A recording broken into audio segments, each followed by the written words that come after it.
Hello दोस्तों, कहिए आप लोग कैसे हैं। एग्ज़ाम के स्टडी सेंटर में आप सभी का हार्दिक स्वागत है। प्यारे बच्चों, अब आप लोगों के एग्ज़ाम बहुत नज़दीक आ गए हैं, तो मैंने सोचा आप लोगों को नोट्स प्रोवाइड करवा दूं, साथ ही साथ कुछ समझाते भी चले। तो ये साइंस का जो है फर्स्ट पार्ट आपका आप देख ही रहे होंगे। इसमें अध्याय आपका जो फर्स्ट है रासायनिक अभिक्रिया, ये देख रहे होंगे। इस पे हम लोग बात करने वाले हैं। तो सबसे पहले बच्चों देखते हैं हम लोग की रासायनिक अभिक्रिया क्या होती है। तो ऐसे परिवर्तन जिसमें नए गुण वाले पदार्थ का निर्माण होता है उसे हम लोग रासायनिक अभिक्रिया कहते हैं। इसी तरीके से हम लोग देखेंगे कि जब रासायनिक अभिक्रिया होती है तो उसमें दो ऐसे चीज आपको देखने को मिलेंगे। एक का नाम होगा अभिकारक, ठीक है, दूसरे का नाम होगा उत्पादन, ठीक है। तो ये दोनों क्या होता है, देखो, ऐसे पदार्थ जो किसी रासायनिक अभिक्रिया में हिस्सा लेते हैं, अगर केमिकल रिएक्शन होता है उसमें भाग लेता तो अभिकारक। ऐसे पदार्थ जिनका निर्माण रासायनिक अभिक्रिया में होता है तो वो जो है क्या होगा, आपका अभिकारक होगा। लेकिन ऐसा पदार्थ जिनका निर्माण तो हो रहा है लेकिन रासायनिक अभिक्रिया में होगा, लेकिन इसमें क्या होगा, जब कोई पदार्थ निर्माण हो रहा होगा उसमें अगर भाग लेगा तो वो आपका उत्पादन होगा, लेकिन जब रिएक्शन में हिस्सा लेगा तो वो आपका अभिकारक होगा। तो एग्जाम्पल के थ्रू हम लोग कुछ देखते हैं और समझते हैं कि किस तरीके से केमिकल रिएक्शन जो कि रासायनिक अभिक्रिया होती है। तो हम लोग उदाहरण के थ्रू ये देखना चाहेंगे कि बच्चों कि भोजन का पचना, श्वसन, लोहे पे जंग लगना, मैग्नीशियम का फीते का जलना, दही का बनना, ये सारा क्या है, रासायनिक अभिक्रिया है। बच्चों रासायनिक अभिक्रिया में क्या होता है ये हम लोगों को पता होना चाहिए। इसमें क्या होता है कि जो पदार्थ एक बार बन जाता है दोबारा से वो पदार्थ को आप उसी फॉर्मेट में नहीं ले पाते हैं।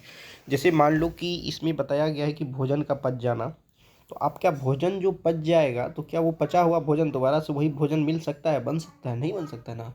जैसे दही, दूध से दही बन गया तो क्या दही फिर से दूध बन सकता है, नहीं बन सकता है। तो कहने का मतलब जैसे लोहे में जंग लग भी गया तो वो जंग लगने के बाद लोहा खराब हो जाता है, दोबारा से वो लोहा को आप प्राप्त नहीं कर सकते हैं बच्चों। तो कहने का मतलब है कि जो रासायनिक अभिक्रिया होता है उसमें आप दोबारा से उस चीज़ को नहीं पा सकते हैं जो एक बार रिएक्शन हो गया। तो आई होप आप लोगों को बच्चों ये उदाहरण समझ में आ रहा होगा। आगे देख लेते हैं हम लोग कि जो रासायनिक अभिक्रिया होती है तो इनमें हमें जो ये प्रेक्षण होता है उस समय क्या क्या ज़रूरत होती है, क्या क्या देखने को मिलता है। तो ध्यान दीजिएगा, जब केमिकल रिएक्शन होता है बच्चों तो इनके अवस्था में चेंज हो जाते हैं, रंग में परिवर्तन होगा, तापमान भी परिवर्तन होंगे और गैस का उत्सर्जन भी होगा जब आपका रासायनिक अभिक्रिया का परीक्षण करते हैं तो, ठीक है। फिर आगे देख लेते हैं हम लोग। अब इनको हम लोग अच्छे से समझते हैं कि किस तरीके से रासायनिक परिवर्तन में जब रासायनिक क्रिया होती है उस समय परिवर्तन क्या देखने को मिलता है। तो आप देखेंगे ये शब्द समीकरण है। शब्द समीकरण का मतलब है कि जैसे एक साइड अभिकारक होता है, एक साइड उत्पाद। मैंने पहले भी बताया था अभिकारक में क्या होगा, देखो एक जिंक है, एक सल्फ्यूरिक एसिड है, अम्ल है। ये दोनों के मिलाने से एक नया पदार्थ बनेगा जो कि जिंक सल्फेट और हाइड्रोजन बनेगा। तो जो जिंक और सल्फ्यूरिक अम्ल है ये हमारा अभिकारक होगा। इससे जो नया पदार्थ बना जो जिंक सल्फेट और ये हाइड्रोजन, ये उत्पादन जो है ये उत्पादन कहलाता है। अब इसमें देखो कि एक LHS है और एक RHS है जो कि आप लोग जानते भी होंगे। LHS का मतलब होता है लेफ्ट हैंड साइड, ठीक है, और RHS का मतलब होता है राइट हैंड साइड, यानी कि बायां पक्ष और दायां पक्ष। अब इन्हीं चीज़ को यहाँ पे हम आपको अच्छे से समझा देते हैं इक्वेशन के थ्रू। बच्चों यहाँ पे आप देखेंगे कि जो जिंक है, जिंक को Zn से हम लोग डिनोट करते हैं। जो सल्फ्यूरिक एसिड है इसका होता है H2SO4, ठीक है। तो अब देखो यहाँ पे कि यहाँ पे जिंक और सल्फ्यूरिक एसिड दोनों को मिलाने से इन दोनों को हमने एक साथ लिया तो रिएक्शन होने के बाद जो नया प्रोडक्ट तैयार हुआ, फिर से देखो ये जिंक सल्फेट और हाइड्रोजन, हाइड्रोजन को H2 से डिनोट किया गया है, ZnSO4 जो है ये जिंक सल्फेट है। तो आई होप बच्चों ये देख रहे हैं कि किस तरीके से हम जो है यहाँ पे अभिकारक को मिलाने से एक उत्पाद प्रोडक्ट तैयार होता है। आगे देखते हैं। अब हम लोगों को ये जानना होगा कि रासायनिक समीकरण क्या है, कैसे क्या कुछ होता है, इसमें देखते हैं। तो ऐसा कहा गया है कि रासायनिक समीकरण में, तो रासायनिक अभिक्रिया रासायनिक समीकरण द्वारा निरूपित की जाती है। रासायनिक समीकरण में तत्व के प्रतीक या अभिकारक या और उत्पादन के रासायनिक सूत्र उनकी जो है भौतिक अवस्था के साथ लिखे जाते हैं, भौतिक अवस्था के साथ लिखे जाते हैं। अब इसके बाद क्या है कि रासायनिक अभिक्रिया में आवश्यक जो है परिस्थितियां आपको देखने को मिलेगा। जब रिएक्शन होने लगता है, यानी कि रासायनिक अभिक्रिया होगा, तो उस समय आप देखेंगे एक ताप, दाब, उत्प्रेरक आदि को जो है तीर के निशान के ऊपर या नीचे जो है दर्शाया जाता है। ठीक है। अब रासायनिक अभिक्रिया के जो संतुलन है उनको बैलेंस कैसे करना है, क्या कुछ होता है, ये सब चीज़ देखते हैं। देखो, द्रव्यमान संरक्षण का नियम जो है ये कहता है, जो द्रव्यमान संरक्षण है, इनका नियम क्या कहता है कि किसी भी रासायनिक अभिक्रिया में कोई भी केमिकल रिएक्शन होगा तो द्रव्यमान का ना तो निर्माण होता है और ना ही विनाश होता है। प्यारे बच्चों, ये बहुत ही इम्पोर्टेंट पार्ट हो जाता है कि अगर कोई भी केमिकल रिएक्शन होगा, उनमें जो द्रव्यमान होता है वो पहले जैसा रहता है, बाद में भी वही होता है, उसका नाश नहीं होता है। ये बहुत इम्पोर्टेंट पॉइंट है, हमें ध्यान रखने वाली बात है। अब देखते हैं हम लोग कि रासायनिक अभिक्रिया के पहले, देखो, जब केमिकल रिएक्शन नहीं हुआ तो उससे पहले वाले हिस्से को हम लोग क्या कहते हैं, अभिकारक होते हैं। इसको हम लोग पहले देख लिए। बाद में जो रिजल्ट प्राप्त होता है, उत्पादन होता है, उससे तत्व को उत्पाद कहते हैं। इसके बारे में पहले भी हम लोग बात कर चुके हैं। अब हम लोग जो है देखने वाले हैं कि चरणबद्ध संतुलन जो होता है, यानी कि संतुलित करना, हीट एंड ट्रायल मेथड से हम, ठीक है, इंग्लिश में इसको हीट एंड ट्रायल मेथड की बात करते हैं। तो हीट एंड ट्रायल मेथड से देखते हैं क्या कुछ होने वाला है। तो सबसे पहले कैसे इसको करेंगे ये जान लेते हैं। तो देखो, सबसे पहले हम लोगों को इसमें ये देखना है, चरण नंबर 1 की अगर बात करते हैं तो बच्चों, रासायनिक समीकरण जो है लिखकर प्रत्येक सूत्र के चारों ओर बॉक्स बना लेते हैं हम लोग। सबसे पहले यहाँ पे Fe लिए, फिर H2O लिए, फिर देखिए यहाँ पे Fe2O3 प्लस इसमें H2O लिए। हम संतुलित करते समय जो है बॉक्स के अंदर कुछ परिवर्तन नहीं करेंगे। सबसे पहले है ये देखेंगे कि क्या क्या दिया गया है। ये पहला स्टेप था। सेकेंड स्टेप में आपको समीकरण में उपस्थित तत्वों को, परमाणु संख्या को एकदम बिल्कुल नोट करेंगे। आप देखिएगा Fe जो है 1 है, तो हम लोग पहले जितने भी तत्व हैं उनको एक साथ लिख लेंगे। जैसे Fe है, फिर इसके बाद आपका हाइड्रोजन है, फिर O है। ठीक है, इन सबको एक तरफ से जितने हैं सबको नोट कर लेना है। ये जितने हैं LHS है, RHS आपको पहले भी बता चुके हैं। एक होता है अभिकारक, दूसरा होता है उत्पाद। तो आपको अभिकारक के अंदर देखेंगे Fe की अगर हम लोग बात करते हैं तो देखिए 1 है यहाँ पे। ठीक है, तो इस 1 लिखे हैं, यहाँ पे 1 देखें। फिर हाइड्रोजन की बात करें, यहाँ देखिए 2 है, इसीलिए हम यहाँ पर 2 लिखे हैं। ऑक्सीजन की बात करें इसमें, तो इसमें ऑक्सीजन कितना है, आप देखिएगा यहाँ पे 1 है, इसीलिए यहाँ पे 1 लिखा गया है। ये LHS यानी कि इधर वाला हिस्सा का, ये LHS वाला हिस्सा है, इधर का हमने हर तत्व का जो है कितनी संख्या है इसको आपने डिनोट कर दिया। ठीक है, अब हम लोग बात करेंगे यहाँ पे RHS की तरफ से, और इधर देखेंगे कि इनमें जो है दोनों साइड इक्वल है। बैलेंस का मतलब है दोनों साइड बराबर होना चाहिए। तो हम देखेंगे कि इधर जो है आपका यहाँ जो F2 है, ये Fe जो है, Fe इसमें 2 है, तो हमने क्या किया, यहाँ पे Fe हमको 2 लिखना है। लेकिन एक्चुअल में ये क्या है, उत्पाद में परमाणुओं की संख्या की बात की गई है, तो फिलहाल हमने इसमें बॉक्स में सजाने की बात बोलते हैं। तो Fe यहाँ पे अगर बात करेंगे तो यहाँ पे कितनी है, 2 है। ठीक है, यहाँ पे थोड़ा सा मिसप्रिंट हुआ है। यहाँ पे हमको क्या करना है, Fe2 था तो यहाँ पे 2 होना चाहिए था, और जो O3 है तो यहाँ पे 3 होना चाहिए था। ठीक है, उल्टा पुल्टा हो गया, कोई दिक्कत नहीं है। उसके बाद हाइड्रोजन की अगर बात करते हैं, हाइड्रोजन पे यहाँ पे तो 2 है। ठीक है, तो यहाँ पे ऐसे ही 2 होना चाहिए था। ठीक है, इस तरीके से ध्यान में रखनी है, कोई बात नहीं। अब हम लोग क्या करते हैं, ये जो सारी चीज़ को हमने क्या किया, विभिन्न विभिन्न तत्वों को जितना संख्या था उसको हमने क्या कर लिया, नोट कर लिया। अब जो हम लोग को अगला चरण है, चरण नंबर 3 में हम लोगों को क्या करना है, बैलेंस करने की बात आती है ना। हम लोग देखिए, सबसे पहले अधिक परमाणु वाला तत्व को जो सबसे अधिक परमाणु वाले जो तत्व हैं उनके अभिकारक या फिर उत्पादन को जो साइड हैं उनको हम लोग क्या करते हैं, गुणांक करते हैं।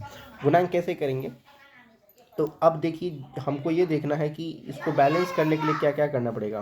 तो बैलेंस करने के लिए आप लोग सीखे भी होंगे कि जितनी नंबर इधर है, अगर हाइड्रोजन इधर जितना होता है इधर भी उतना ही होना चाहिए, जितना इधर Fe है उतना इधर भी होना चाहिए। ये सब कैसे होगा, तो ये सब चीज़ करने के लिए सबसे पहले हम लोगों को हीट एंड ट्रायल मेथड का दिमाग में सेटअप करना होगा।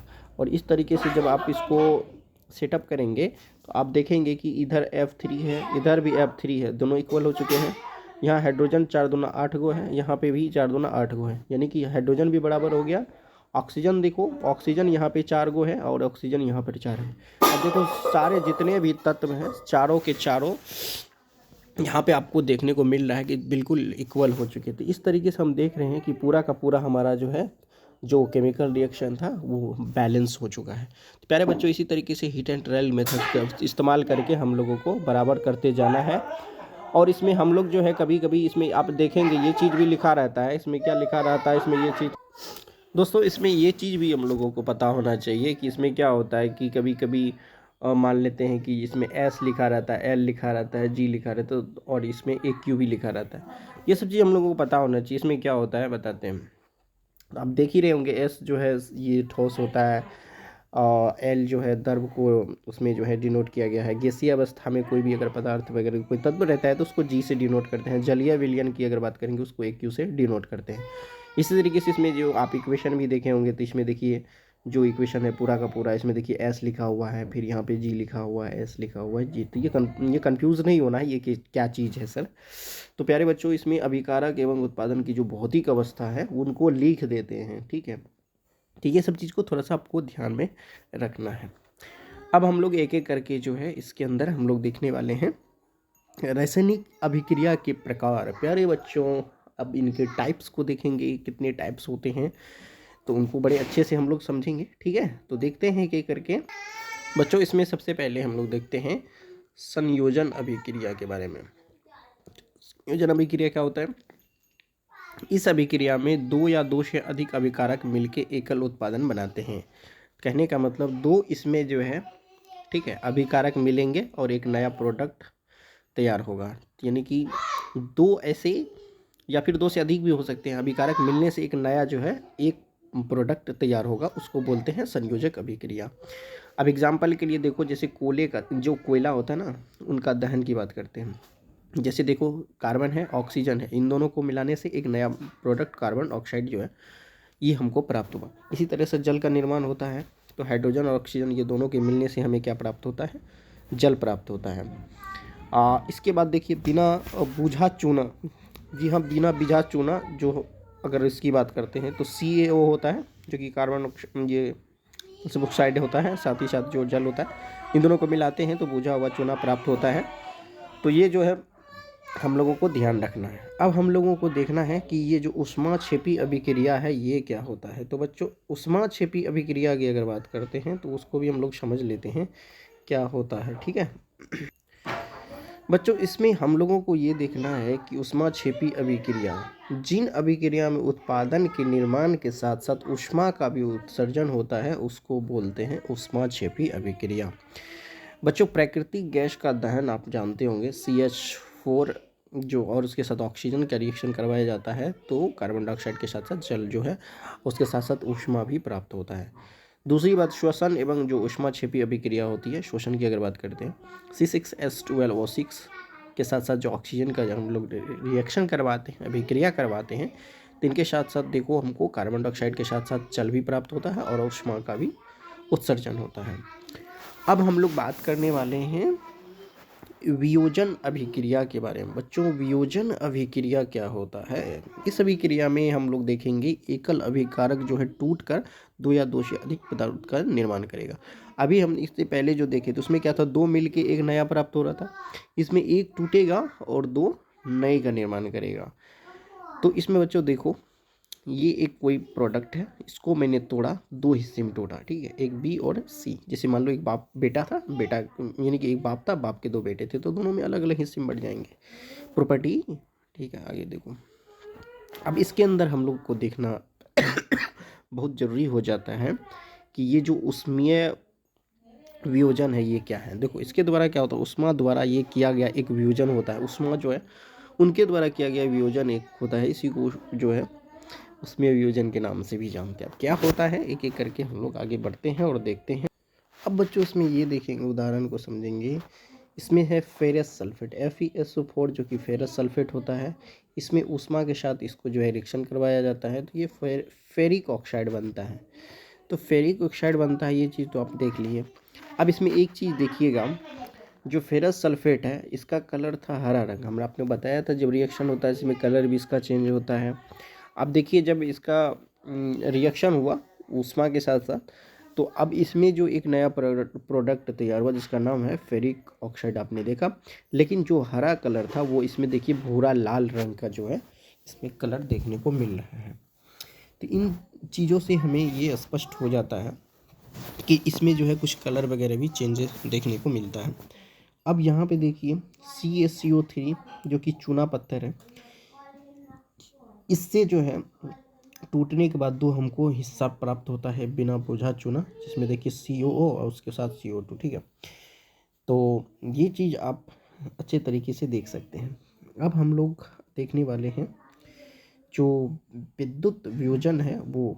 तो देखो विद्युत वियोजन स्पष्ट लिखा हुआ विद्युत की बात है तो इलेक्ट्रिसिटी की बात हो, यानी विद्युत धारा प्रवाहित होने वाला जो वियोजन होगा उसमें विद्युत धारा की बात करते हैं। तो स्पष्ट है, कोई दिक्कत तो है नहीं। तो एग्जाम्पल के लिए हम लोग समझ भी सकते हैं। देखो इसमें स्पष्ट लिखा गया है विद्युत धारा की उपस्थिति है, साथ में जो है जल से क्या बन रहा है, देखो यहाँ पे हाइड्रोजन अलग है जल अलग है। तो ये सब चीज़ को हमको समझना ही पड़ेगा, ठीक है बच्चों। इसमें उदाहरण के लिए जो है ये समझाया गया है कि किस तरीके से जल है। तो ये एक जो है आप देखे होंगे कि ये एक आपका मग टाइप का जो प्लास्टिक मग है इसको लिया गया है। इसमें ऑक्सीजन की एक पाइप लगी है, फिर परख नली है, ग्रेफाइट रड जो अंदर में दे रखा है, फिर यहाँ पे एनोड है, यहाँ पे स्विच लगा हुआ है, साथ ही साथ इसमें हाइड्रोजन की भी व्यवस्था है। ये देख रहे होंगे ट्यूब लगा हुआ है ना अंदर में। फिर देखिए इसमें पानी यहाँ तक रखा गया, ये पानी का है। फिर देखो यहाँ भी नीचे पानी का हिस्सा दिखाया गया किस तरीके से पानी का ऊपर और नीचे का लेयर है। फिर यहाँ पे आप देखोगे यहाँ पे है रबर स्टैम्पर लगा हुआ है, फिर यहाँ पे कैथोड है। और बैटरी की बात है, इसमें जो वोल्टेज दे रखा है तो आप देखोगे इसमें 6 वोल्ट की बैटरी दे रखा है। तो अब बच्चों इसमें ये बहुत ज़रूरी हो जाता है इन सब चीज़ों को देखने के लिए, ठीक है। ये सारे रिएक्शन को जो है ये पूरा का पूरा प्रोसेस को इसमें करके दिखाया गया है कि किस तरीके से हम लोग इसको यूज़ करते हैं। तो आई होप बच्चों आप लोग देखे होंगे, आपकी बुक में भी स्पष्ट रूप से दिखा हुआ, तो कोई दिक्कत है नहीं। कोई दिक्कत होगा तो कमेंट सेक्शन में ज़रूर। अब हम लोग देखने वाले हैं प्रकाशीय वियोजन को। तो इसमें क्या होता है, इसमें अगर सूर्य के प्रकाश की उपस्थिति में होने वाला वियोजन को हम लोग प्रकाशीय वियोजन कहते हैं। तो आप अब देख लो यहाँ पे AgCl है जिसको सूर्य का उपस्थिति में ये जो है इसमें वियोजन हो रहा है। फिर आप इसमें देखेंगे AgBr, ये टूट के अलग अलग हो रहा है। तो ये सारे जितने भी अभिक्रिया हैं इसका उपयोग हम लोग साम श्वेत जो फोटोग्राफी होता है उसके द्वारा किया जाता है। ये सब आपको ध्यान रखना है।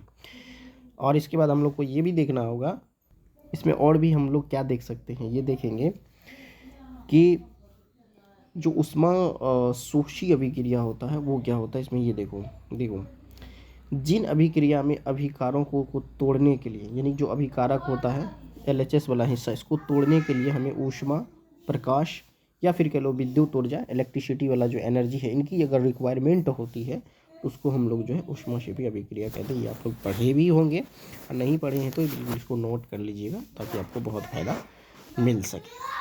अब फिर आगे देखते हैं हम लोग और आप लोगों को ये भी दिखाते बच्चों। इसमें हम लोग ये देखते हैं विस्थापन अभिक्रिया में क्या होता है। विस्थापन में होगा डिस्प्लेसमेंट होता है ना, एक जगह से दूसरी जगह। कैसे होगा ये देखो, इसमें क्या होता है अधिक से अधिक क्रियाशील तत्व जो है कम वाले क्रियाशील तत्व को जो है यौगिक से विस्थापित कर देता है। कैसे विस्थापित करता है अभी देखने को मिलेगा, समझ जाते हैं।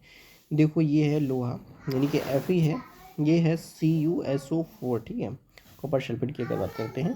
तो इसमें आप देखोगे कि जो ये जो Cu है, Cu को डिस्प्लेस कर दिया है Fe, ठीक है, और उसके बाद Cu को बाहर कर दिया। तो इसमें कहने का मतलब ये था, आप गौर से देखेंगे तो जो Fe है Fe इस Cu की जगह पे पहुंच गया है इस साइड में और इस Cu को बाहर निकाल दिया है। तो कहने का मतलब डिस्प्लेस हो गया है, ठीक है। डिस्प्लेस का मतलब इसको हटा के अपने आप को वहाँ पे विस्थापित कर लिया है। ऐसा इसलिए होता है कि अधिक क्रियाशील तत्व जो है कम वाले को बाहर कर देते हैं। तो कहने का मतलब जैसे कमज़ोर वर्ग के आदमी है तो जो पावरफुल आदमी होते हैं उसको लात मार के उसका ज़मीन को हड़पने की कोशिश करते हैं। इसी तरह से आप समझ सकते हैं। तो इसमें वही वाला सिस्टम है। इसकी कुछ सीरीज हैं, आपको ध्यान में रखना पड़ेगा कि कौन किसको डिस्प्लेसमेंट कर पाता है, ये सब चीज़ तो ही आपको ये समझ में आएगा। बाकी आपको ये देखना है कि किस तरीके से हो रहा है। आप देखिए इसमें एक स्टैंड लगा रखा है, ये पूरा स्टैंड है। इसमें देखिए आप परख नली है, ये आपका धागा है। धागा के साथ जो कॉपर सल्फेट का विलियम इसमें जो घुला हुआ है, लोहे का 2 कील ले रखा है। और ये जो है इसमें कुछ आपको रिएक्शन करके ये दिखाया रहा है यार किस तरीके से इसमें डिस्प्लेसमेंट वाली सिचुएशन आ जाती है। तो आगे बिल्कुल हम लोग देख लेते हैं। बच्चों आपने देखा कि लोहे की कील पर जो है भूरे रंग का जो कॉपर सल्फेट उस पर जम गया था, ठीक है। अब इसमें देखिए इसमें जो CuSO4 है, इनके नीले विलयन का जो है रंग जो है हरा, यानी कि FeSO4 के निर्माण के कारण हो गया। ये सब चीज़ परिवर्तन आपको देखने को मिला। तो इसमें क्या क्या हुआ देखो, जिंक के साथ जो कॉपर सल्फेट को मिलाया तो जिंक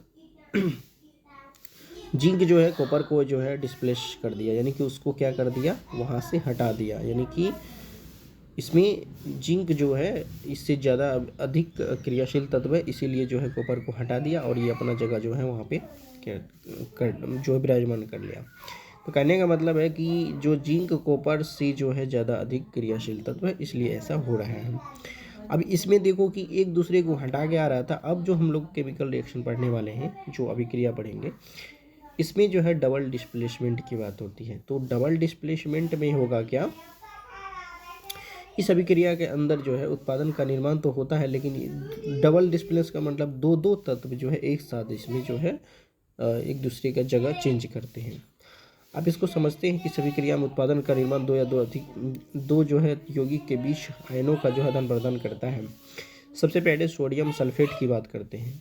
इधर जो है आपका बेरियम क्लोराइड है, ठीक है। ये दोनों को मिलके जो है यहाँ पे आपका रिएक्शन होने के बाद यहाँ पे बेरियम सल्फेट बन जाता है और सोडियम क्लोराइड बन जाता है। अब इसमें ये चीज़ देखिएगा गौर से कि जो सोडियम सल्फेट था यहाँ पे, सोडियम सल्फेट यहाँ पे था, इसमें देखिएगा जो यहाँ पे ये बेरियम वाला था, ये बेरियम वाला इसके साथ आ गया, ठीक है। फिर इसके बाद जो क्लोराइड के साथ बेरियम लगा हुआ था, बेरियम जो है यहाँ पे क्लोराइड के साथ आ गया था, यानी कि डबल डिस्प्लेसमेंट एक दूसरे का, यहाँ का जो है यहाँ पे आ गया, यहाँ का यहाँ पे आ गया, ऐसा सिचुएशन आ गया। तो कहने का मतलब ये है इसमें डबल डिस्प्लेसमेंट हुआ। तो ये चीज़ आपको ध्यान में रखना है।